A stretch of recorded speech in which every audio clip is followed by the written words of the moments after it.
सबसे पहले मैं शिक्षा की अलग जगाने वाली सर्वप्रथम शिक्षिका माता सावित्रीबाई फुले को कोटि कोटि नमन करते हुए अपने देश के राष्ट्रीय ध्वज तिरंगा का सम्मान करते हुए और विभिन्न जाति और धर्मों के लोगों को एकता के सूत्र में बांध करके रखने की क्षमता रखने वाला भारत का राष्ट्रीय धर्म ग्रंथ भारतीय संविधान का सम्मान करता हूँ। और यहाँ पर हमारे अतिथि महोदय लोग आए हैं जो ग्राम पंचायत गोला ग्राम विकास अधिकारी गोला अभिषेक गुप्ता जी और ग्राम विकास अधिकारी बेलघाट विकास कुमार जी और इस कार्यक्रम की अध्यक्षता कर रहे हैं हमारे ग्राम अध्यक्ष बिंद्रावन मौर्य जी सम्राट अशोक क्लब और गांव से चल करके आए हमारे श्रवण कुमार मौर्य जी ग्राम अध्यक्ष मरवटिया सम्राट अशोक क्लब और बच्चूलाल मौर्य जी सम्राट अशोक क्लब ग्राम अध्यक्ष पढ़ौतिया से आप हैं और चकसरिया से चल करके आए महिला सदस्य सम्राट अशोक क्लब। मंच पर उपस्थित है माननीय गायत्री मौर्य जी, माननीय राजू सिंह मौर्य जी, आप जिला संयोजक सम्राट अशोक क्लब भारत एवं प्रचार मंत्री ब्लॉक बेलघाट माननीय तिरंगा मौर्य जी और राणा प्रताप मौर्य जी सम्राट Ashok club, Shakya Pradeep ji social media प्रभारी बेलघाट, साक्य कैलाश जी सोशल मीडिया मंडल प्रभारी सम्राट अशोक क्लब एवं समस्त पदाधिकारीगण और यहाँ पर उपस्थित पिता तुल्य बड़े बुजुर्ग भाइयों एवं बहनों नौजवानों साथियों, आप सभी लोगों को इस कार्यक्रम में माहौल बनाना के लिए आप सभी लोगों को मैं कोटि कोटि आभारी हूँ।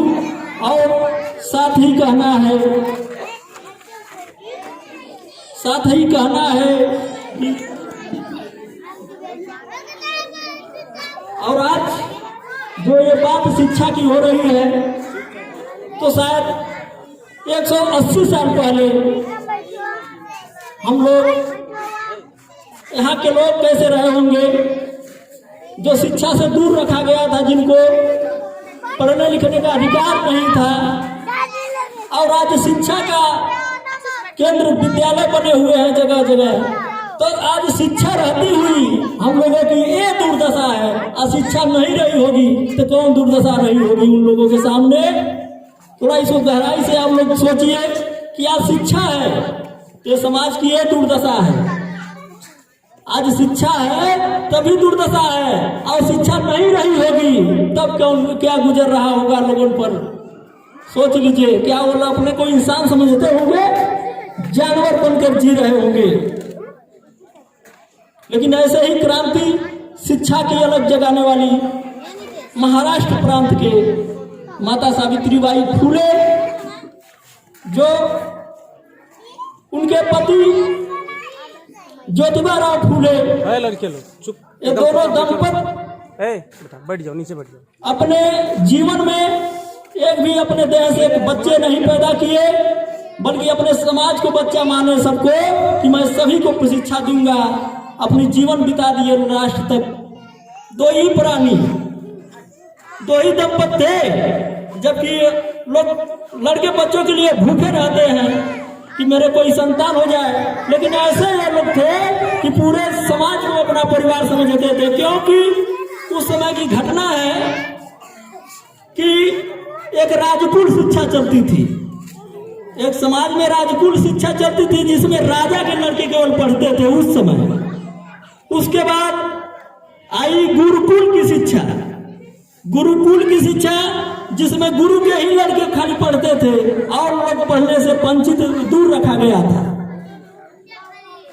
और उसके बाद जब सावित्रीबाई फुले आई, इन्होंने इन लोगों ने ठाना कि गुरुकुल नहीं रहेगा, राजकुल की शिक्षा नहीं रहेगी, हम तो सबको शिक्षा देने का काम करेंगे क्योंकि सब मेरे परिवार समान है।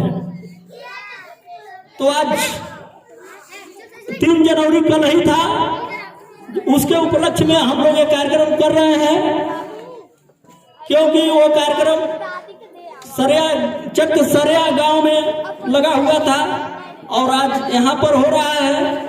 तो ऐसे ही एक जागरूकता कार्यक्रम छोटे छोटे बच्चों को, महिलाओं को, माँ बहनों को, सबको जागरूक करने का हम लोग काम करते हैं कि आप अपने हक और अधिकार को जाने कि समाज में मान सम्मान हमको किस महिला की वजह से मिली है। अगर सारा का श्रेय अगर किसी की बहन बेटी हमारी माता बहन पढ़ लिख रही है तो सारा का श्रेय माता सावित्रीबाई फुले की देन है।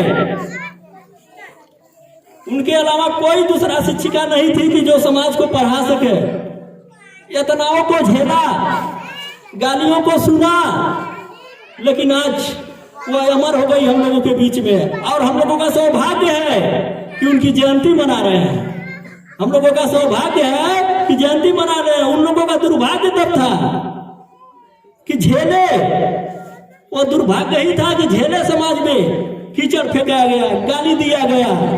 यहाँ तक कि कुछ जो गुरुकुल के लोग थे वो उनके माता पिता के सास ससुर से जाकर के कह दिए कि धिक्कार है, ये शूद्र नारियों को शिक्षा देने का अधिकार नहीं है।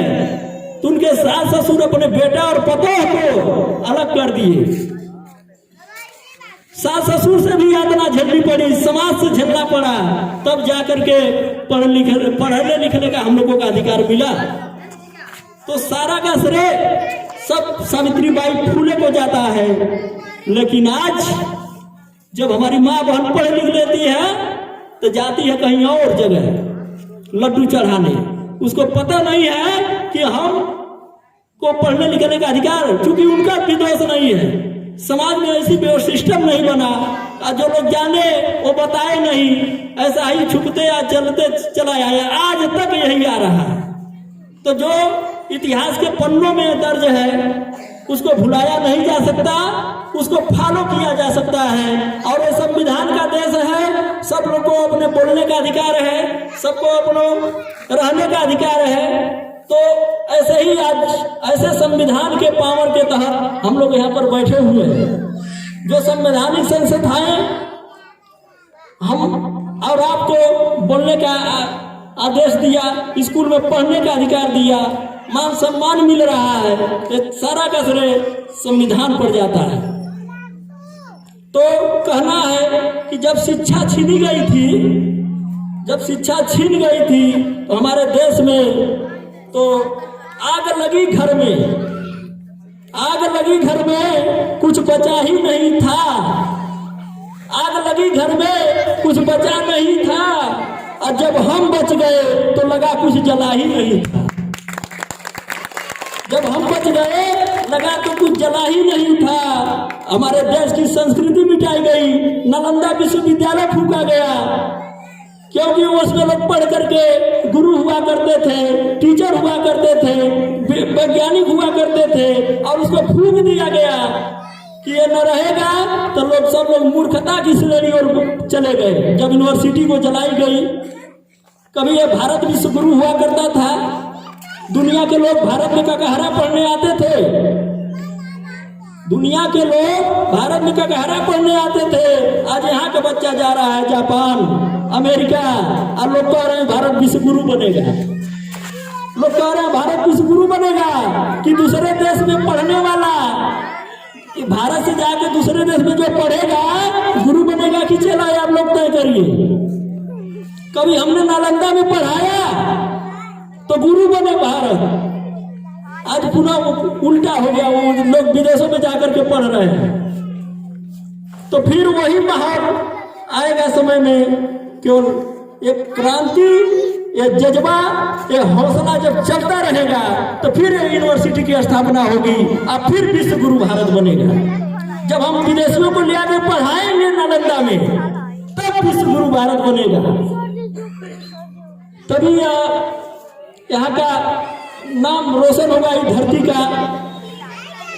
तो पुनः वही काम होगा, लेकिन आने वाले समय में तो कुर्बानियां, समय, पैसा सब कुछ देना पड़ता है समाज में, तब कहीं समाज तरक्की की ओर आगे बढ़ता है। तो हम ज्यादा न कहते हुए, हमारे अतिथि लोग आए हैं जो वो लोग अपने समय के अनुसार दूर से आए हैं और निकलेंगे, इसके लिए आप लोग आए, बहुत बहुत स्वागत है। सम्राट अशोक क्लब भारत आप लोगों का स्वागत कर रहा है। और नालंदा विश्वविद्यालय जो जला दिया गया, एक कहावत बना गई समाज में, एक कहावत बना गई। कहावत इसलिए बनाई जाती है कि मनुष्य के मन पर सीधा असर पड़े, इसी नाते कहावत और कोक्तियां बनाई जाती है समाज में कि उसका मनुष्य पर, मन पर सीधा असर पड़े। तो नालंदा जब विश्वविद्यालय जला दिया गया और एक प्रचलित वहां से कर दिया गया कि पढ़ला लिखले होई आकाश, हर जोतले घरे आई अनाज। पढ़ले लिखले होई आकाश, हर जोतले घरे आई अनाज। तो हम लोग वही हाल हो गए कि अनाज जुटाने में लग गए और आज तक अनाज से डेहरी नहीं भरी, न भरेगा।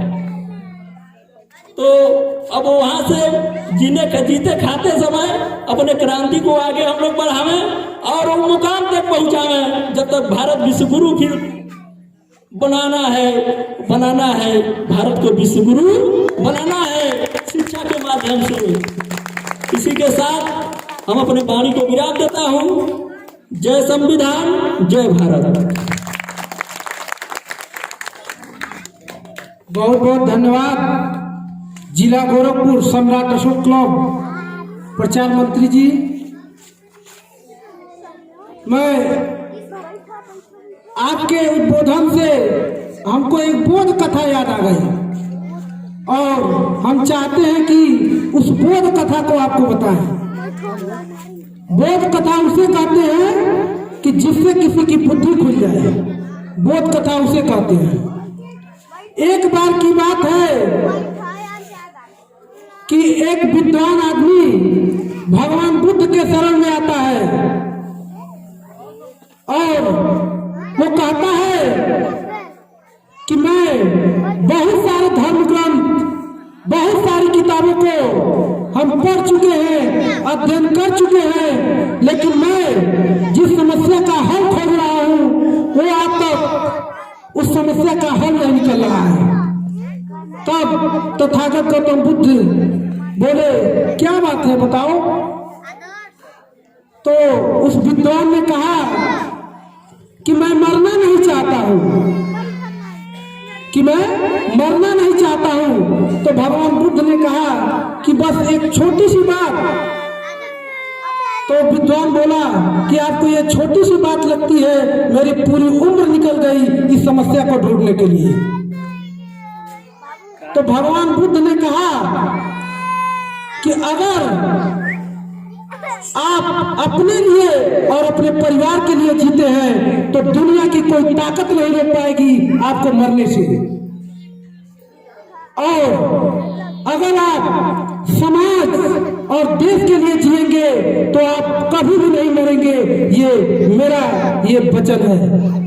और इसी कड़ी में आज माता सावित्रीबाई फुले 191 वर्ष हो गए हैं, लेकिन आज भी अगर हम लोग उनको याद कर रहे हैं तो उनको आज ये कहा जाएगा कि अमर की श्रेणियों में आज माता सावित्रीबाई फुले। अब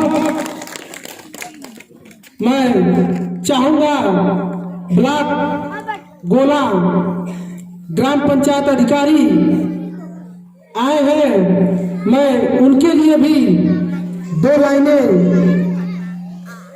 लिखी है कि हमको मंदिर मस्जिद गिरजाघर गुरुद्वारा नहीं हमें काम चाहिए। हमको मंदिर मस्जिद गिरजाघर तो गुरुद्वारा नहीं हमें काम चाहिए। की श्रेणी में भारत है ऐसा नाम चाहिए।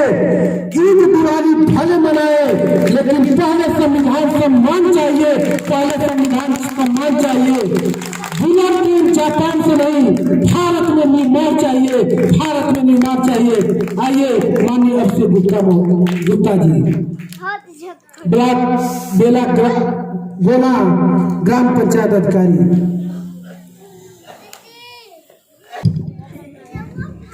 धन्यवाद। माता सावित्रीबाई फुले की 191वीं जयंती पर आप सबको बहुत बहुत बधाई। खास करके हमारी माताओं एवं बहनों को और बहुत बहुत ज़्यादा बधाई, क्योंकि ये प्रोग्राम विशेषकर उन्हीं लोगों के लिए है जो आज वो लोग शिक्षा पा रही हैं। वो किसकी देन है, वो आज लोग याद करें, इसलिए ये जयंती मनाई जाती है। और ये जो एक बच्चे अभी कहते कि बनाने वाले ने सबको हीरा बनाया है, बिल्कुल सही बात है, बनाने वाले ने सबको हीरा बनाया है, लेकिन चमकता वही है जो घिसता है, लेकिन घिसने वाला भी चाहिए।